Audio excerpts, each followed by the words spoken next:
Now this right here is how you get a replay featured on this channel, featuring the Empire especially. We've got Boris and an Amber Wizard on a Griffin here, which I have been a huge fan of for a long time. Also, Great Cannon, we've got a couple of Reichsguard, Gilberto is the submitter of this replay, and Pistoliers, of course. Gotta be some Pistoliers in there, up against Greenskins, WARHAMMER. This is a classic matchup, the first matchup, you might say, of fantasy, since Tolkien at least. Yes, the orcs and the humans and some goblins as well. Let's go over the starting armies here. Boris, got the Great Cannon here, like I said, Reichsguard, Pistoliers, and the Amber Wizard, and that's pretty much it. For WARHAMMER, he's got an absolute horde of boys here, some orc boys, goblins, rock lobbers mixed in. Got some arrow boys as well, a goblin war boss on foot, it looks like. Yeah, just an absolute horde of greenskins. Let's take a look at the reserve armies as well. For the Empire's reserve armies, he's got the Silver Bullets, 2 Empire Knights, Sigmar's Sons, another handgun, 2 Halberdiers, 3 crossbows, 4 swordsmen, and 3 spearmen. For the Greenskins reserves, 2 Orc Boar Boy Biggins, 4 Squig Hoppers, including the Arrowar, Wolf Rider Archers, the Mangy Marauders. Also got Rusty Airs, Night Goblin Archers, 2 Nasty Skulkers, 3 Spider Riders.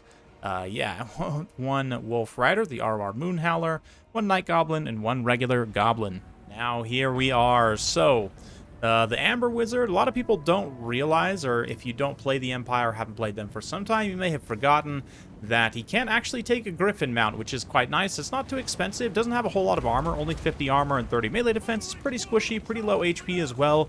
Below 5,000 HP makes it squishier than some foot and horse lords, but quite strong in terms of armor piercing damage. Terra, whoops, as I fly behind the pillar there. Forget about this map. It's been a while since I've casted a game here.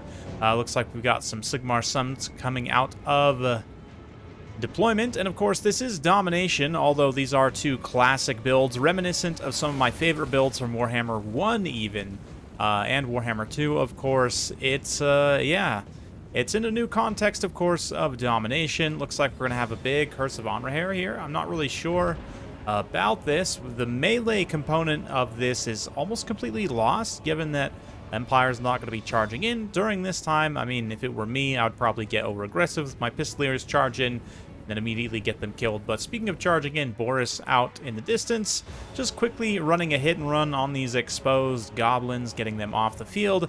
Some nice classic Empire play. Empire is definitely one of those factions that wants to hit and run a lot. They have a lot of great high-charge mobile units, including Lords on Griffins. Boris being the classic self-healing, just decent combat lord. He's also got some great debuffs as well. Some conditional on leadership, which is great against greenskins. Griffins also have Blood Roar, which is an additional leadership debuff to stack on top of fear and terror. Makes them a very scary unit to deal with, quite literally. Orc Borba Biggins, though, going to charge in. Anti-large AP there will hold Boris in place, at least for some time. Meanwhile, almost missed the charge of the Reichsguard straight into the front of some orc boys. A little bit hard to see on this ground texture. I'm not the biggest fan of this ground texture in general, but Reichsguard there punching through, absolutely smashing those boys, and then just literally actually punching through, getting into the second level here, getting on those arrow boys. Same thing with these Reichsguard up and around this big pillar that blocked my camera earlier, and now they're getting a nice hit on Savage Orc arrow boys, even lower defensive stats. Of course, have physical resistance, but another Curse of Anraher here will help even out these melee stats significantly. Look at that. Boys with 4 attack, 1 defense, be losing decisively to the Sigmar Suns. Meanwhile, Pistoliers trying to find a good avenue to fire in. Hammer of Witches continuously firing this whole time as well. Greenskins have lost their Rock Lobber. Should just be retreated right now for a nice refund. But Boris manages to extricate himself without taking too much damage here. He's definitely taking some damage. Mangy Marauders, Regiment of renowned Wolf Rider Archers with armor-piercing damage are always a good counter for Empire Griffin Lords. Nice soft counter. Unfortunately, it doesn't look like the Nasty Skulkers were able to get an effective smoke bomb there. Even still, had they done so, I'm not sure Boris would have gotten fully killed there. But meanwhile, over here, the terror of the Amber Griffin taking hold, routing away some Orc boys. Big Boss here, routing away these Spider Riders as well. So Definitely great to use these units in tandem, and I have been a fan for the longest time, pretty much since the inception of my channel, of shock cavalry in tandem with griffins, kind of multi-charging the same unit. You can do so much damage to their HP, especially lower armor units, and then just, yeah, I mean, terror of the griffin then kicks in and can terror out them away very quickly. Very effective tactic against the Greenskins to help even out those fights, because, of course, generally Greenskins units just trade it well into Empire in melee, right? They tend to just beat Empire units straight up in a 1-to-1. Really have to take advantage of those tactics. Here, though, the Reichsguard over-penetrating pretty far into the Greenskin lines. We're going to get well surrounded by orcs, goblins on all sides, pop and wah as well, juice up their melee attack and weapon strength. And, yeah, they should be punching down those Reichsguard pretty well, but the Pistoliers do come in as a nice little distraction force. They're going to not quite run a charge, but run over here, get into a nice missile position. These other Reichsguard, Sigmar's Sons, can also collapse and just keep all these Greenskins occupied. I mean, technically this is Domination. They're both just fighting not quite exactly like a land battle. There's units kind of spread all over the field here. But, yeah, very interesting so far. More Reichsguard. Empire Knights even charging in here. These Empire Swordsmen are holding up a huge pocket of Greenskins. The Empire Knights are also going to act as a mobile blocking detachment. Classic use of Empire Knights. I love their skin, by the way. They're just like the classic knights in shining armor. They do get smoke bombed here, and eventually will get dragged down, but at least they'll be able to hold up those Greenskins while some other units get into position. Some spearmen, crossbowmen getting in position here. Some more swordsmen reinforcing onto the center objective. So Empire having cost-effective enough low-tier troops, and while, you know, I should correct myself. Earlier I said, you know, the Empire low-tier troops generally lose to Greenskins troops in just a straight 1v1, and that's not always the case. I mean, a lot of it depends on RNG. Empire units can win sometimes, but in general, having the support of these Griffins here, excellent magic as well, should be decent. WARZAG getting very exposed right now, as Boris now charges in. WARZAG's an okay of a combatant, and given the right circumstances, he can actually beat Boris if he gets a nice unfair fight. But in this situation here, in a strict 1v1, Boris should do just fine. Speaking of not being a fair fight, though, Effigy of the Git gets popped, and WARZAG just maneuvers away there. He is taking shots from the Hammer of Witches, though, doing a lot of damage, bypassing his physical resistance of 30%, which is pretty considerable.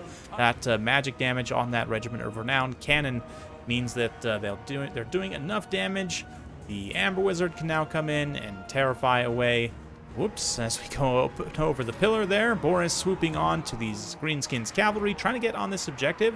Objective-wise, you'll notice with the multiplayer UI mod new update now, it shows which faction controls which objective, and it also shows the amount of capture weight on each objective, so you kind of know, at least I think that's what that number is.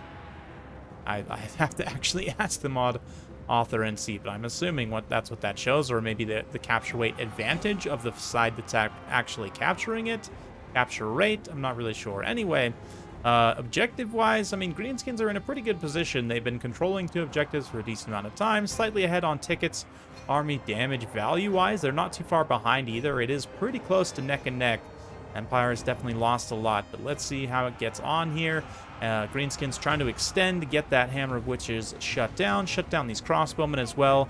Got Wolf Riders, Boarboy Biggins back here. Halberdier's going to respond, and a nice charge from some more Empire Knights as well. Should crush these Wolf Riders.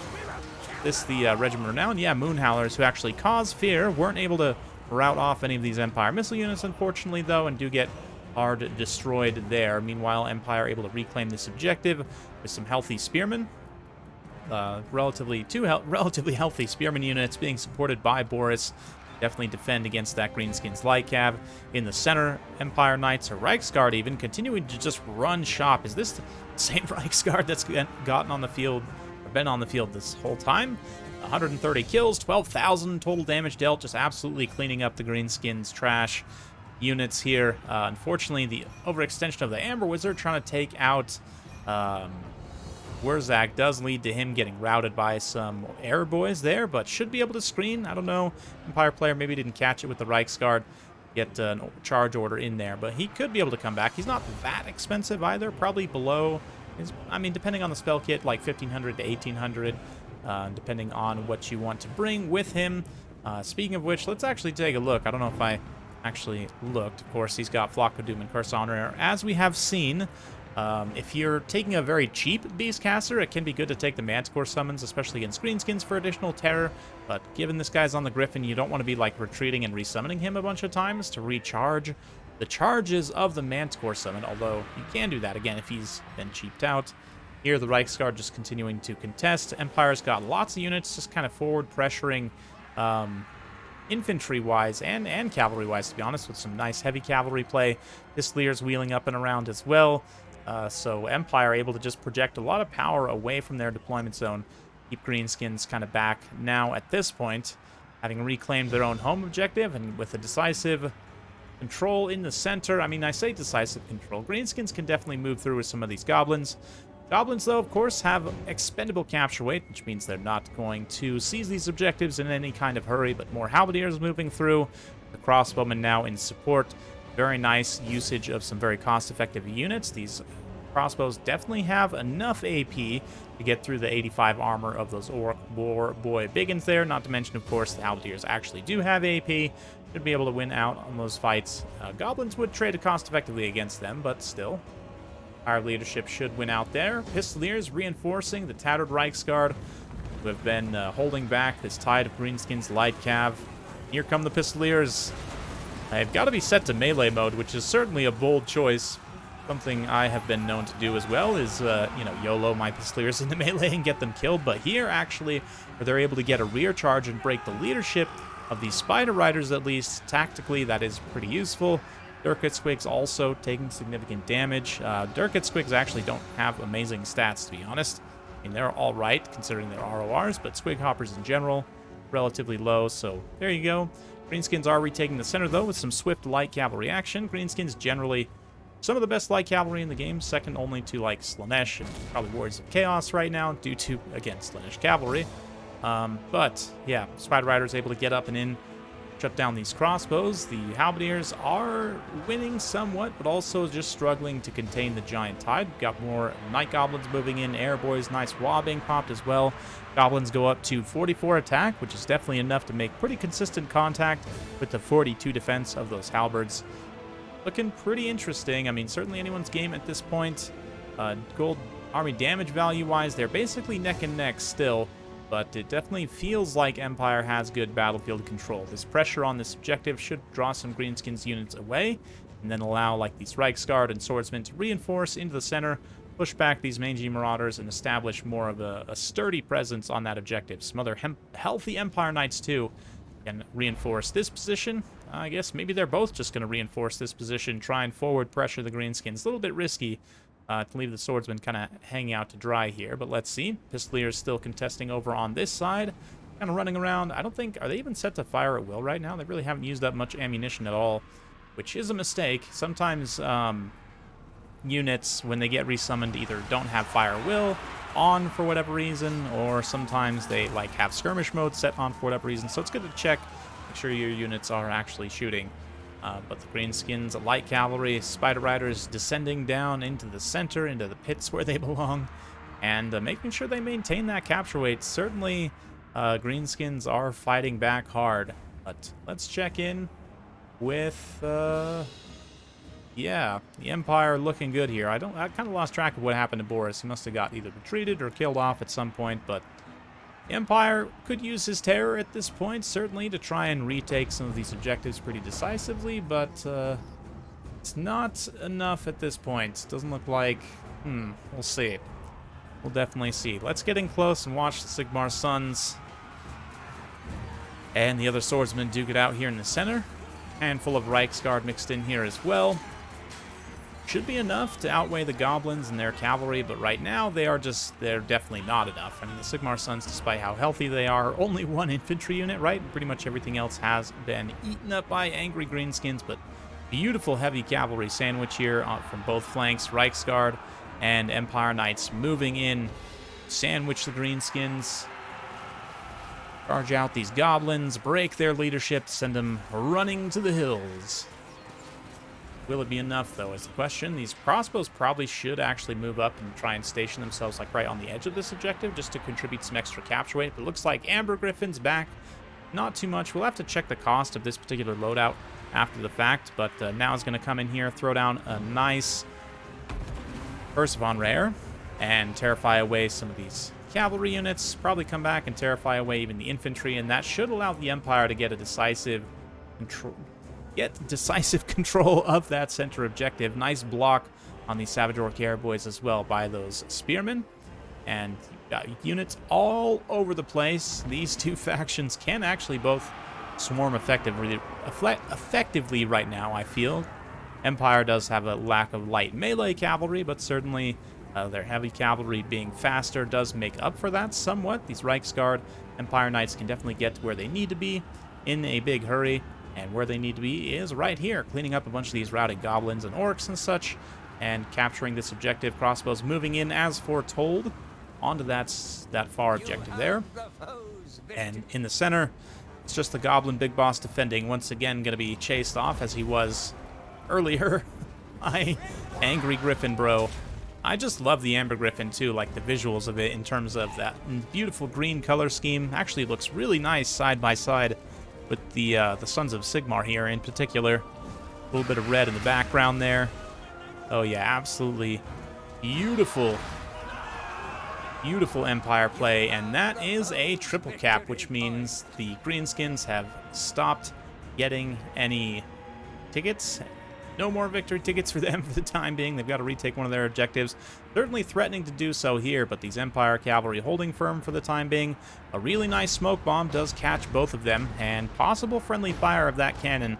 Got to be careful shooting onto this, depending on where it decides the center point of this unit that they're firing at is. Definitely has a potential to kill a lot of those cavalry. So it's a dangerous situation, but Amber Wizard also can respond at speed, move on over, get ready to terrify away some of these units. Reiksguard wheeling about, turning into charge again as Wolf Riders move in, engage the crossbows. There it is. The Amber Griffin trying to finish things off. Looking pretty good for the Empire at this point. They not too far ahead on army damage value, but in terms of battlefield control, the Greenskins are not really making a concerted push to try and take any of these objectives, and they don't really have units which are able to deal damage super quickly. Like the Orc Boys can charge in and win combat against state troops, but it's not like they're like a super high shock unit, right? And the Durkit Squigs, other ally cavalry, again, could move in, do something similar if they got multiple charges from separate directions, but right now at least, Empire's doing a great job just contesting and distracting and keeping all of the Greenskins units occupied. Of course, the terror of the Amber Griffin at this point. The Amber Wizard mostly unopposed. Best that the Greenskins can try and do is just try and shoot him out of the sky at this point, but they have limited tools to do so, and the Empire has tools to respond to those tools, like here, the crossbowmen moving into melee to just distract momentarily the mangy marauders. And the Empire Knights also coming through, so there you go. Just love me some classic Empire play. I have to say, though, that Amber Wizard didn't actually take as much damage as I was perhaps expecting as he did that little flyover there. Considering the amount of arrows that were poured into him, you might have thought it would do more damage, but nope. Reiksguard charge in. That 120 armor makes them close to immune to the lower weapon strength of the Spider Riders. Only 6 AP there is okay, but definitely not enough. Likewise, they don't have the best attack or charge in the world. Definitely, most Greenskins units do rely on those attack buffs of either Wa or like Bonewood Staff, for example, for Wurzag, which is why him being routed off earlier is such a big deal. Of course, many of you know that. Many of you have been watching this matchup for many years, and a lot of what I've said here is going to be things you've heard dozens, if not hundreds of times, but that's the way of things. It is the classic matchup after all. And man, look at those Reiksguard kills. I absolutely love that. 426 kills, 2150 damage value. I think these ones, well, maybe both of them were actually resummoned twice. I'm not really sure, but definitely a spectacular performance from them, from the Pistoliers as well. Even though they didn't get that much damage value, tactically supporting was quite useful. Boris was used maybe a little bit over-aggressively for my taste, but, I mean, he won the battle at the end of the day, so it's hard to argue. Amber Griffin, though, excellent pick in this matchup, and I need to start taking it more in Domination. I will admit, haven't used it that much in this game mode, but it has potential to be even stronger, perhaps, than in land battles, given that you can maneuver to a location, you know, get some isolated units, get a nice shock charge. Anyway, Empire Knights also do fantastic. Sigmar Sun's generally very good. The crossbow is super cost-effective as well.